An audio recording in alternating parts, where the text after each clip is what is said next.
नमस्कार दोस्तों, आपका स्वागत है एग्जाम क्रैक SS1 में। अगर आप आरआरबी, एनटीपीसी या ग्रुप डी की तैयारी कर रहे हो तो ये वीडियो आपके लिए बहुत ही महत्वपूर्ण होने वाली है, क्योंकि इस वीडियो में बात करता हूँ मैथ के इंपॉर्टेंट क्वेश्चन जो कि रेलवे की परीक्षा में सबसे ज़्यादा बार पूछे जाते हैं। जिस तरह क्वेश्चन इस पार्ट में दिए गए उसी तरह क्वेश्चन आपके एग्जाम में भी आएंगे। ये पार्ट नंबर 54 है। अगर इससे पहले वाला पार्ट आपने नहीं देखे हैं तो हमारे चैनल की प्लेलिस्ट में जाकर जरूर देखें, क्योंकि सारे पार्ट बहुत ही इंपॉर्टेंट हैं। अगर आपकी मैथ कमजोर है या आप अपनी मैथ को बहुत अच्छा करना चाहते हैं तो ये वीडियो आपके लिए बहुत ही हेल्पफुल होगी। तो चलिए शुरू करते हैं आज की क्लास। आज का क्वेश्चन नंबर पहला, ये क्वेश्चन नंबर पहला, इस क्वेश्चन आपसे कह रहा है कि 25 छात्रों का वजन केजी में निम्नलिखित है। तो आपसे इस क्वेश्चन आपसे कह रहा है कि सबसे भारी छात्र का वजन केजी में कितना होगा। तो ये आपके सामने दी गई 25 संख्याएं, और आप अगर सभी सारी संख्या को आप ध्यान से देखेंगे तो सारी संख्या क्या हो रही है, 5 से स्टार्ट हो रही है। तो सबसे भारी छात्र वजन क्या होगा, जो संख्या सबसे बड़ी होगी तो वही क्या होगा, सबसे भारी होगा। तो देखिए यहाँ देखिए, यह है 59 यानी कि 59। सबसे ज्यादा बड़ी संख्या यही है, यानी कि 59 बनने आज दिख रहा है हमें। जो सबसे बड़ी संख्या हमें ऑप्शन में यही दिख रही है, इससे बड़ी संख्या कोई भी नहीं है। तो सबसे भारी छात्र का वजन क्या हो जाएगा, वो केजी में हो जाएगा 59, यानी कि ऑप्शन नंबर डी हमारा राइट आंसर हो जाएगा। क्वेश्चन नंबर 2, इस क्वेश्चन से एक संख्या का 25% दूसरी संख्या के 30% से 7 अधिक है, संख्याओं के बीच का अंतर क्या है, 29 है। तो आपसे संख्याएं ज्ञात कीजिए। तो आपसे पूछा है संख्या ज्ञात कीजिए। देखिए ऐसे क्वेश्चन आपको जब भी एग्जाम में मिले तो आपको सिर्फ क्वेश्चन को ऑप्शन से करना है। अगर आप बेसिक तरीके से क्वेश्चन करने जाएंगे, ठीक है, तो आपको बहुत टाइम लग जाएगा करने में। तो आपको ऑप्शन से कैसे करना है क्वेश्चन को, तो हम देखेंगे कि संख्या के बीच का अंतर देखेंगे 29। तो देखिए यहाँ देखेंगे अंतर, यहाँ भी अंतर क्या हो रहा है, 29 का हो रहा है। अगर हम यहाँ भी देखेंगे तो यहाँ भी अंतर क्या हो रहा है, 29 का हो रहा है। अगर हम यहाँ भी देखेंगे तो यहाँ भी अंतर क्या हो रहा है, 29 का हो रहा है। अगर हम यहाँ भी देखें तो यहाँ भी क्या हो रहा है, अंतर 29 का हो रहा है।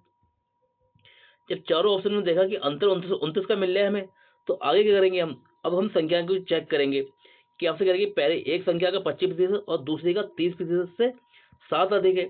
तो ऐसे ऑप्शन को हम डी से उठाएंगे। जब भी हम ऑप्शन से क्वेश्चन करें तो हमें डी से उठाना है, यानी कि ऑप्शन नंबर डी को हमने उठाया तो आपसे करें पहली संख्या का, एक संख्या का 25%। तो 25% की वैल्यू होती है 1/4, यानी कि 37 का हम निकालेंगे 1/4। तो ये 4 से क्या बार कट जाएगा, 8 चौक 32, नहीं 4 नेम 36, 9 बार जाएगा और बचा हमारा 1, 4 दूनी 8, 2, ये जाएगा 9.25। तो इनका जो अंतर बनेगा, फिर आगे बढ़ पहली संख्या जो उठाते हैं दूसरी संख्या, तो 8 का निकालना है हमें 30%। 30% की वैल्यू होती है 3/10, 10 होती है। तो हम इनका 3/10 निकालेंगे, इसका निकालेंगे 8 का 3/10, इनकी 8 का हम निकालेंगे 3/10। तो 10 से हम भाग देंगे इसे 8 को, तो ये जाएगा इनकी 0.8 हो जाएगा, यानी 0.8 हो जाएगा, 0.8 हो जाएगा। फिर हम इसकी गुणा करेंगे 0.8 की और 3 की, तो ये हो जाएगा 8 3 24, यानी कि ये बनेगा 8 3 24, 2.4 ये बनेगा। और हम इनका अंतर लेंगे, अंतर निकालेंगे, तो कभी भी हमें 7 नहीं मिलेगा, यानी कि ये अंतर 7 नहीं मिलेगा, यानी कि ऑप्शन नंबर डी हमारा आंसर नहीं होगा। यानी कि इस तरह से ऑप्शन नंबर डी हमारा कट गया। अब उठाएंगे हम ऑप्शन नंबर सी को। तो हम पहली संख्या लेंगे 34, और 34 का हम निकालेंगे, क्योंकि 25 की वैल्यू होती है 1/4 होती है, तो इसका 1/4 निकालेंगे। तो क्या जाएगा, 4 अट्ठे 32, बचा 2 और बचा 2 और 4 पंजे 20, यानी कि ये आएगा 8.5 बार, और माइनस की हमें अंतर 7 चाहिए। अब देखिए हम संख्या लेंगे दूसरी वाली 5 का। अब 5 का हम निकालेंगे, क्योंकि ये 30 की वैल्यू होती है 3/10 होती है इसकी वैल्यू, तो हम इसका 3/10 लेंगे। देखिए हम इसे काटेंगे, 5 से जाएगा 2 बार में, और 2 से भाग देंगे 3 में, 2 से भाग देंगे क्योंकि बटे 2 आ गया, बटे में 2 से भाग देंगे 3 में, तो ये आएगा 1.5 बार जाएगा। तो इसमें से माइनस कर लेंगे, 1.5 माइनस करेंगे, तो जो इसका अंतर जो आएगा वो आ जाएगा 7। और क्वेश्चन में हमसे यही कह रहा है कि 7 अधिक है, तो इनकी राइट आंसर हो जाएगा ऑप्शन नंबर डी। ऐसे क्वेश्चन को बस ऐसे ही करना है आपको, क्योंकि ये क्वेश्चन बहुत टफ है। और आप इसका सॉल्यूशन किताब में देखेंगे, ठीक है, तो आपको बहुत टफ लगेगा और आप ऐसे क्वेश्चन को छोड़ देंगे। लेकिन इस क्वेश्चन को भी मैंने आपको सबसे आसान तरीका सिखाया है क्वेश्चन का।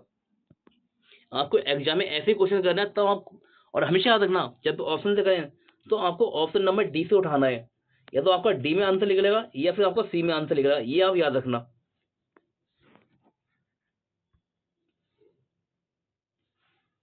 क्वेश्चन नंबर 3, इस क्वेश्चन आपसे कह रहा है कि अनुपात 7:11 के प्रत्येक पद में क्या जोड़ा जाना चाहिए कि इसका जो मान है वो 4:5 के बराबर हो जाए। तो कोई बात नहीं, क्वेश्चन को हम इसको भी हम ऑप्शन से ही करेंगे। 7/11 इसमें क्या जोड़े कि जो मान है वो बराबर हो जाए 4/5 के। तो देखिए हम इसे करेंगे ऑप्शन से, और हम ऑप्शन को ए से, ऑप्शन ए को उठाएं। अगर हम 7 में 18, इनके 7 में हम 18 जोड़ें, 7 में 18 जोड़ेंगे तो 25 बनेगा। 25, जब 25 बनेगा तो ऊपर हमारा 25 में, यानी कि 25 बनने, 25 में हमारा 4, 25 का 4 हमें कभी नहीं बनेगा, यानी 25 से 4 कभी नहीं बनेगा, यानी कि ऑप्शन नंबर ए हमारा आंसर नहीं होगा। ऑप्शन नंबर ए हमारा आंसर नहीं हो सकता। ऑप्शन नंबर बी को उठाएं तो देखिए 25 में हम, सॉरी 7 में हम 9 जोड़ेंगे, 7 में 9 जोड़ेंगे तो ये बनेगा 16, ये 16 हो जाएगा। और यहाँ 9 जोड़ेंगे 11 में तो ये बनेगा, ये बन जाएगा 9 और 11, ये बनेगा 25।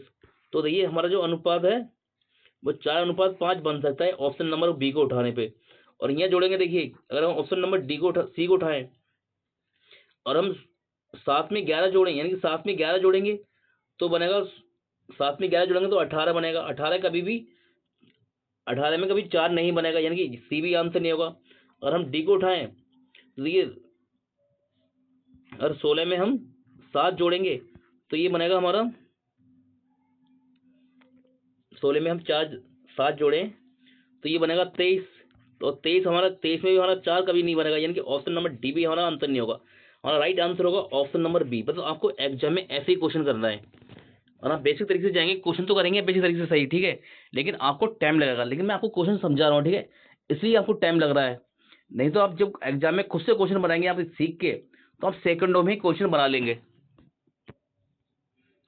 क्वेश्चन नंबर 4, तो ये इस क्वेश्चन में कह रहा है आपसे, देखिए मैं आपके लिए हर टाइप का क्वेश्चन लेकर आ रहा हूँ जिससे कि आपके एग्जाम में पूरे नंबर आ सके, आपका एक नंबर भी ना कटे, क्योंकि आपको हर टाइप का क्वेश्चन सीखना है। तो देखिए इस क्वेश्चन आपसे कह रहा है कि यदि पाइप ए एक टंकी को x घंटे में भर सकता है, पाइप बी उसी टंकी को y घंटे में भर सकता है, और पाइप सी भरी टंकी को z घंटे में खाली कर सकता है, यानी सी क्या है, खाली करने वाला है, खाली कर सकता है। तो पाइप ए बी सी सभी को एक साथ खोला जाने पर टंकी को पूरा भरने में लगने वाला समय ज्ञात कीजिए। तो आपको पूछा समय। तो देखिए जब इस क्वेश्चन ये इस लैंग्वेज में दिया है तो कितने लोग तो क्वेश्चन छोड़ देंगे, लेकिन क्वेश्चन हम बहुत ही आसान है। तो आसान है तो, और आसान तरीके आपको क्वेश्चन समझाऊंगा मैं। तो जो क्वेश्चन में कह रहा है कि जो ए है वो x घंटे भरता है, यानी कि जो ए है वो क्वेश्चन को भरता है x घंटे में, x घंटे में। और जो बी है वो क्वेश्चन को भरता है बाई, वो टंकी को भरता है 22 घंटे में, यानी कि आपका जो बी है वो टंकी को भरता है 22 घंटे में। और जो आपका सी है वो टंकी खाली करता है 8 घंटे में, यानी जो सी है वो खाली करता है टंकी को 8 घंटे में, यानी कि जो सी है आपका ये खाली करने वाला है, इसे यहाँ लगा दिया हमने माइनस, ये खाली करने वाला है। तो हम तीनों का एलसीएम लेंगे, जब हम तीनों का एलसीएम लेंगे तो ये आएगा हमारा एक्स वाई और जेड आ जाएगा, तीनों का एलसीएम आ जाएगा एक्स वाई जेड, ये आ गया। हम एक्स से अब हमारा जो एक्स से भाग देंगे एक्स वाई जेड में, तो वहीं मिलेगा हमें वाई जेड मिलेगा। एक मिनट, इनकी एक्स से भाग देंगे, हम एक्स से भाग देंगे एक्स वाई जेड में, तो हमें एक्स से एक्स कट जाएगा, तो यहाँ मिलेगा हमें वाई जेड, इनकी ये हो जाएगा हमारा वाई, सॉरी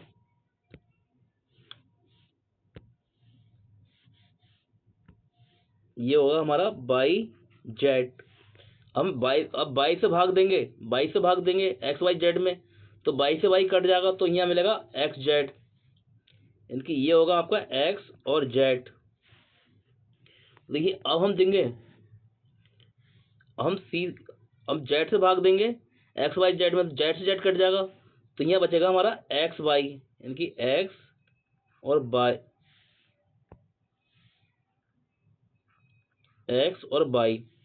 तो अब देखिए हमसे कह रहा है टोटल कार्य कितना हो गया हमारा, टोटल हमारा कार्य हो गया हमारा, जो एलसीएम लेते हैं यही हमारा टोटल कार्य होता है। तो आपसे कह रहा है कि ए बी सी टंकी को एक साथ, मतलब तीनों को एक साथ खोला जाता है, तो टंकी को भरने में कितना समय लगेगा। तो टोटल कार्य कितना है हमारा, एक्स बाई जेड है, इनकी टोटल कार्य है हमारा एक्स बाई और जेड। अब इससे भाग कितने से देना है, देखिए ये तो हमारा सी में है, ये तो है माइनस वाला, तो ये और हमारे बाकी हम प्लस में, यानी कि by Z plus by Z हो गया, फिर इसके बाद में एक्स जेड और ये क्या है लास्ट वाला हमारा, ये है माइनस में, तो यहाँ लग जाएगा हमारा माइनस एक्स और बाई। क्योंकि अब ये देखिए ये कहाँ बनने है क्वेश्चन में, ये कहाँ बनने है, X Y Z by Z plus X Z minus X Y, ये बनना है ऑप्शन नंबर बी में, हमारा राइट आंसर हो जाएगा ऑप्शन नंबर बी में। देखिए बिल्कुल आसान क्वेश्चन था, लेकिन क्या हुआ, क्वेश्चन की लैंग्वेज इस तरह से दी गई कि आप क्वेश्चन को छोड़ें, या तो गलत करें या आप छोड़ें। और ऐसे क्वेश्चन में कभी तुक्का मत मारना, ठीक, तुक्का मारने में क्या होगा, आपको क्वेश्चन गलत हो जाएगा। क्वेश्चन नंबर 5, इस क्वेश्चन में करेंगे साधारण ब्याज की एक निश्चित दर पर कोई धनराशि 4 वर्ष में समय की 2 गुनी हो जाती है, प्रतिशत में प्रति बरस ब्याज की दर ज्ञात कीजिए। तो हमसे पूछा ब्याज की दर प्रति वर्ष की, तो हम देखिए जो 4 वर्ष में धनराशि थी वो कितनी हो गई, समय की 2 गुनी हो गई। मान लिया हमारी धनराशि थी 1 थी, और 1 से कितनी हो गई, 2 गुनी हो गई। तो ब्याज कितने का मिला हुआ, ब्याज मिला हुआ हमें 1 का। जब ब्याज हमें 1 का मिला है, तो ऐसा क्वेश्चन आप डायरेक्ट ही करना, बस 1 लिखना और समय दिया है 4 वर्ष, तो 4 कर देना नीचे और इंटू 100 कर देना, और 4 से 100 जाएगा 25 बार में, यानी कि दर आएगी आपकी, हो जाएगी 25%, यानी कि ऑप्शन नंबर बी आपका राइट आंसर हो जाएगा। बस आपको एग्जाम में इतना ही करना है, क्योंकि आपको औरों से अलग बनना है, और बेसिक तरीके से करेंगे। जिन लोगों की समझ में नहीं आया वो ऐसे कैसे होता है, तो वो देख लो। मान लिया हमारी राशि 1 थी, 1 से 2 गुनी हो गई, तो ब्याज हमें कितने का मिला, 1 का मिला। और आपको पता है साधारण ब्याज बराबर होता है, साधारण ब्याज बराबर होता है PRT बटे 100, इसमें वैल्यू रख लो, आपका आंसर आ जाएगा। तो देखिए साधारण ब्याज कितना मिला, ब्याज मिला हमें 1 का, क्योंकि 1 बराबर प्रिंसिपल कितना माना हमने, 1 माना है 1, और दर पूछ रहा है, दर हमें पता नहीं है, और टाइम कितना है वो है 4 बरस, और इंटू 100 करेंगे। देखिए जो आपको कटेगा काट लो, 1 से 1 कट जाएगा और 4 से 100 कटेगा 25 बार में, इनकी जो आपकी आर आ जाएगी, आर बराबर आपकी आ जाएगी 25%। इनकी इस तरह से ये क्वेश्चन आपको करेंगे, अगर ऐसे करेंगे देखिए हम उसको कर तो लेंगे, क्वेश्चन आपको सही जाएगा, लेकिन आपको टाइम लगेगा। लेकिन जो तरीका हमको मैंने अभी जस्ट पहले बताया था, उसी तरीके से आपको एग्जाम में क्वेश्चन करना है। क्वेश्चन नंबर 6, देखिए इस क्वेश्चन में करें, यदि ब्याज की गणना अर्धवार्षिक चक्रवृद्धि ब्याज के आधार पर की जाती है, तो 15,000 की राशि पर 4 वर्ष का वार्षिक ब्याज की दर से 1 वर्ष में प्राप्त चक्रवृद्धि ब्याज ज्ञात कीजिए। अब देखिए ब्याज क्या पूछ रहा है, अर्धवार्षिक पूछ रहा है, लेकिन समय दिया गया है 1 वर्ष, समय दिया गया है 1 वर्ष। तो ऐसे और जो दर दी गई 4%, तो ऐसे क्वेश्चन में क्या होता है, जो दर होती है हमारी ये वार्षिक है, तो ये 4 का हो जाएगा आधा, यानी दर हो जाएगी हमारी 2%। और टाइम दिया गया है 1 वर्ष, 1 वर्ष दिया गया, तो 1 वर्ष में 6 महीने के दो बनते हैं, यानी कि 6 एक महीने में होते हैं 12, एक साल में होते हैं 12 महीने, और 6 का हमें 6 महीने ब्याज चाहिए, तो टाइम कितना बनेगा हमारा 2 बनेगा, यानी कि टाइम बन जाएगा 2 वर्ष का। तो हमने बताया आपको 2 वर्ष के लिए कैसे करते हैं क्वेश्चन को, मैंने आपको बताया था इसे करते हैं 2 और 1 से, इस तरह से करते हैं, क्योंकि ये सबसे आसान तरीका होता है क्वेश्चन को। तो ये दिया है हमारा 15,000, अब 15,000 का निकालेंगे हम 2%, क्योंकि दर का हम आधा करेंगे, तो देखिए प्रतिशत हटता है तो नीचे क्या आता है 100 आता है, और 100 आता है, 100 से जीरो आपके कट जाएंगे, और 15 दूनी 30, यानी कि ये हो जाएगा 300। अब क्या करना है आपको, 300 का फिर निकालना है 2%, यानी कि 300 को आप फिर निकालना है 2%, नीचे 100 का तो जीरो से जीरो कट जाएगा, तो 3 दूनी 6, ये हो जाएगा 6। अब इसे करेंगे तो 2 3 6, यानी कि ये हो जाएगा आपका 600, और 1 का गुणा करेंगे 6 में, तो ये 6 ही आएगा, इसे जोड़ेंगे तो ये हो जाएगा 606, यानी कि आपको चक्रवृद्धि आ जाएगा 606, यानी कि ऑप्शन नंबर डी आपका राइट आंसर हो गया। देखिए कितनी आसानी से इस तरह से क्वेश्चन हमने कर लिया। बस आपको ये तरीके आपको सीखने होंगे, क्योंकि आपको औरों से अलग बनना है, तो आपको हर तरीका सीखना होगा क्वेश्चन करने का।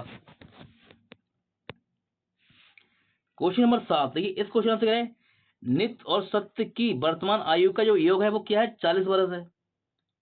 तो कह रहा है उनकी उम्र का गुणनफल क्या है, 351 है। तो वर्षों में उनकी वर्तमान आयु क्या होगी। तो आपसे वर्तमान आयु पूछ रहा है। तो देखिए अगर हम नित्य और सत्य की वर्तमान आयु का योग करें, 40 वर्ष हो रहा है। तो देखिए उनकी आयु दी गई है, 27 और 13 को जोड़ें तभी ये भी 40 हो रहा है। 28 और 12 को जोड़ेंगे तो ये भी 40 हो रहा है। 25 और 15 को जोड़ें तो ये भी 40 हो रहा है। 26 और 14 को जोड़ें तो ये भी 40 हो रहा है। यानी 40 तो हमें सारे ऑप्शन में मिल रहा है।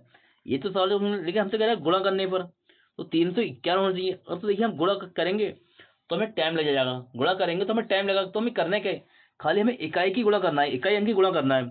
जैसे 7 की गुणा करेंगे और 3 की गुणा करेंगे, 7 तियां 21, यानी कि इकाई अंक हमारा 1 बन गया और इकाई अंक हमारा 1 दिया गया है। यानी कि ऑप्शन नंबर ए हमारा आंसर हो सकता है। देखिए 8 की और 2 की गुणा करेंगे तो ये बन जाएगा इकाई अंक, इसका बनेगा 6, यानी कि ये हमारा आंसर नहीं होगा। देखिए 5 की 5 से गुणा करेंगे तो इसका इकाई अंक बनेगा 5, 5 बनेगा, यानी कि ये भी हमारा आंसर नहीं होगा। और देखिए 6 की 4 गुणा करेंगे, 6 चौक 14 24, यानी कि इसका इकाई अंक क्या बनेगा, 4 बनेगा, यानी कि ये भी हमारा आंसर नहीं होगा। राइट आंसर हो गया हमारा ऑप्शन नंबर ए। बस आपको एग्जाम में ऐसे ही क्वेश्चन करना है, ना कि आपको इक्वेशन बनाना है। इक्वेशन बना क्वेश्चन करेंगे, ठीक है, तो आपको काफी टाइम लगेगा। आपको औरों से अलग बनना है कि ऑप्शन दिए किस लिए हैं भाई, हम ऑप्शन का यूज करें। ऑप्शन इसीलिए दिए गए कि हम ऑप्शन का यूज करें और क्वेश्चन को हम सेकंडों में ले आए।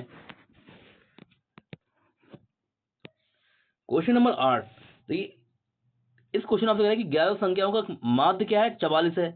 यदि पहली संख्या का माध्य क्या है, 6 है। यदि आपसे कह रहा है पहली 6 संख्याओं का जो माध्य है वो 39 है और अंतिम 6 संख्याओं का माध्य क्या है, 48 है। तो आपसे पूरा छठी संख्या ज्ञात कीजिए। तो देखिए आप ऐसे क्वेश्चन में तो गुणा घात करने में फंस जाएंगे, ठीक है, लेकिन सबसे आसान तरीका से होगा इस क्वेश्चन को हल करने का आपको। तो आपसे क्वेश्चन कह रहा है कि जो पहली 6 संख्या का माध्य क्या है, 39 है। तो हमने लिख दिया 6 संख्याओं का माध्य क्या हुआ, वो हुआ 39, 39 लिख दिया। 1 मिनट, 6 संख्याओं का माध्य कितना है, वो है 39। और फिर आपसे कह रहा है अंतिम 6 का माध्य कितना है, अंतिम 6 का माध्य वो कितना है, 48 है, 48 है। और जो सभी संख्याओं का माध्य क्या है, यानी बीच वाली संख्याओं का जो माध्य है वो कितना है, वो है 44, ये है 44। तो आपसे पूछ रहा है बीच वाली संख्या, आपसे छठी संख्या पूछ रहा है, यानी छठी संख्या। तो आपसे बीच वाली संख्या पूछ रहा है, यानी जो x पूछ रहा है। तो देखिए आप ये देखेंगे जो 39 है वो 44 से कितना कम है, यानी कि जो 39 है, जो 39 है वो 44 से कितना कम है। तो आप कहेंगे 5 कम है, इनकी माइनस का 5 है जी। तो 6 की और 5 ही गुणा करेंगे, 6 की 5 गुणा करेंगे तो ये होगा 6 पंजे 30, यानी कि ये हो जाएगा माइनस का 30। अब क्या करना है, यह है 44 और ये 48, तो 44 से 48 कितना ज्यादा है। तो आप कहेंगे ये 4 ज्यादा है, 4 ज्यादा है, यानी कि प्लस में है। तो आपको क्या करना है, 6 की और 4 की गुणा करना है। तो ये हो जाएगा 6 चौक 24, यानी कि ये हो गया प्लस का हो गया, 6 चौक 24 ये प्लस का हो गया।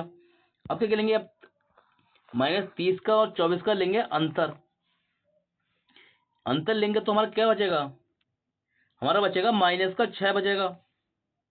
माइनस का, क्योंकि ये है, ये दिए गए, ये है प्लस का 24 और ये आया माइनस का 30। तो क्या आएगा, माइनस का कितना बचेगा, माइनस का बचेगा 6। और हमारी सभी संख्याओं का माध्य कितना है, वो है 44 है। तो 44 में से हम -6 कर देंगे। जब 44 में से -6 करेंगे तो ये आएगा 38, 38 आएगा। तो हमारी छठी संख्या कौन सी हो जाएगी, वो हो जाएगी 38, यानी कि ऑप्शन नंबर सी हमारा राइट आंसर हो जाएगा। देखिए सबसे आसान तरीके से हमको क्वेश्चन समझाया, बस आपको इसी तरह से क्वेश्चन सीखना है। अगर आप बेसिक तरीके से क्वेश्चन करेंगे, ठीक है, तो आप गुणा भाग में फंस जाएंगे। क्वेश्चन तो हम सही कर लेंगे लेकिन आपको टाइम लगेगा, लेकिन ये क्वेश्चन करने का सबसे आसान तरीका होता है। अगर आपकी समझ में नहीं आया तो दोबारा एक बार आप फिर समझ लो इस क्वेश्चन को कैसे करना है हमें।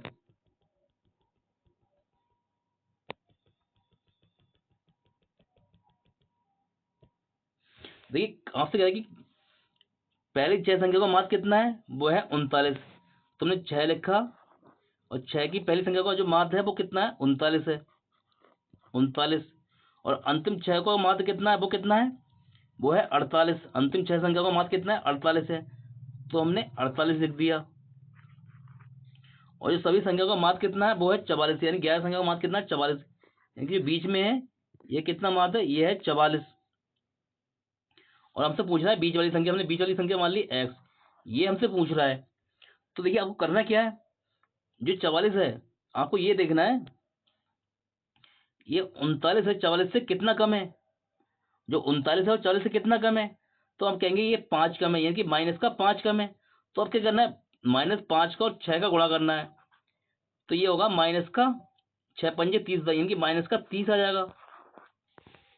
अब देखिए ये है 44 और 44 से 48 कितना ज्यादा है, तो ये आप कहेंगे ये 4 ज्यादा है, यानी कि प्लस का 4 ज्यादा है। तो 6 का और 4 का गुणा करेंगे तो ये हो जाएगा, 6 का 4 गुणा करेंगे तो ये होगा 24, ये आएगा प्लस का 24, यानी कि प्लस का 24 आएगा। तो देखिए हम लेंगे इनका अंतर। अब ये क्या है, प्लस का 24 है और ये माइनस का 30 है, तो हम इनका अंतर लेंगे तो हमें पास बचेगा माइनस का कितना बचेगा, माइनस का 6 बचेगा, यानी कि हमारे पास बचेगा माइनस का 6, ये बचेगा माइनस का 6। तो 11 संख्याओं का माध्य कितना है, वो है 44, 11 संख्याओं का माध्य कितना है, 44। तो 44 में से हम -6 कर देंगे, यानी 44 -6 करेंगे तो ये बचेगा 38। तो हमसे पूछ रहा है कि तो छठी संख्या ज्ञात कीजिए, तो हमसे पूछा छठी संख्या, तो छठी संख्या क्या होगी, वो होगी 38, यानी कि ऑप्शन नंबर सी हमारा राइट आंसर हो जाएगा। क्वेश्चन नंबर 9, इस क्वेश्चन आपसे कह रहा है कि जूली 18 सेकंड में 140 मीटर की दूरी तय करती है, इसी दूरी तय कर सकती है, यानी कि 18 सेकंड में 140 मीटर की दूरी तय कर सकती है। तो इस दी गई चाल में जूली 1 घंटे में कितनी दूरी तय कर सकती है, तो हमसे पूछा है 1 घंटे में।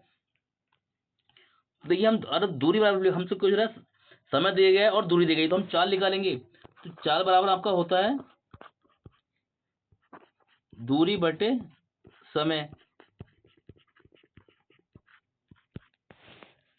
तो देखिए दूरी कितनी है, 140 है, समय कितना है, 18 सेकेंड है।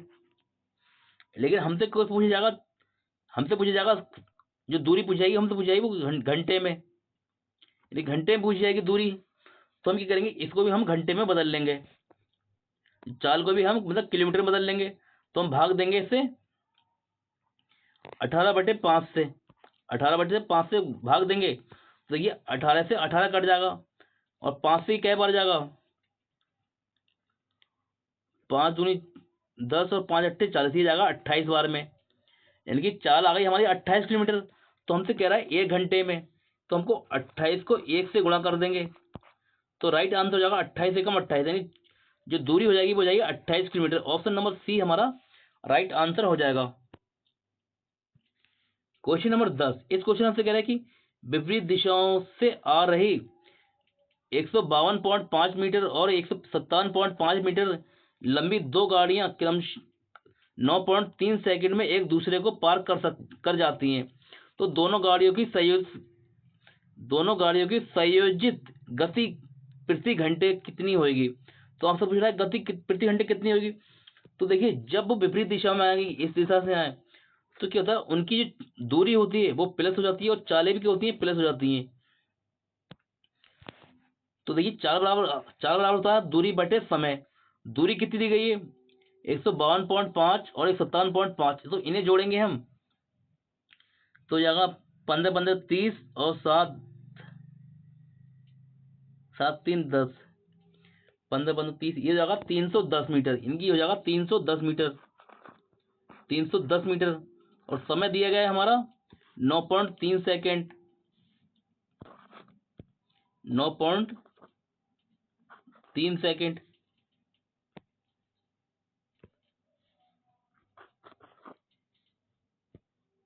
9.3 सेकेंड हो गया जी। तो हमें बदलना है इसे किलोमीटर में, क्योंकि हमारे सारे आंसर क्या है, किलोमीटर में है। और हमसे संयुक्त पूछ रहा है, तो हम इसे भाग देंगे 18/5 से, तो ये दशमलव में हटेगा, नीचे दशमलव में हटेगा तो एक जीरो ऊपर लग जाएगा। तो हम इसे तो अब देखिए इसे हम लिख सकते हैं, 31 इंटू 100 करके 100 लिख सकते हैं। तो देखिए 31 से 93 कट जाएगा 3 बार में, कट जाएगा, और 3 से 18 जाएगा 6 बार में, कट जाएगा, और 5 से ये 100 जाएगा 20 बार में। अब बच्चा आपके पास में देखिए ये 20 और 6 इनकी गुणा करेंगे, 20 छक 120, यानी कि जो आपकी सहयोग की जाएगी वो रहेगी 120 किलोमीटर प्रति घंटा, यानी कि ऑप्शन नंबर ए हमारा राइट आंसर हो जाएगा। ये थे आज के हमारे इंपॉर्टेंट क्वेश्चन। अगर आपको हमारी वीडियो अच्छी लगी हो तो वीडियो को लाइक शेयर कमेंट जरूर करें। अगर आप हमारे चैनल पर नए हैं तो हमारे चैनल को सब्सक्राइब करें इसी तरह की वीडियो पाने के लिए। मिलते हैं आपसे अगली क्लास में, तब तक के लिए नमस्कार।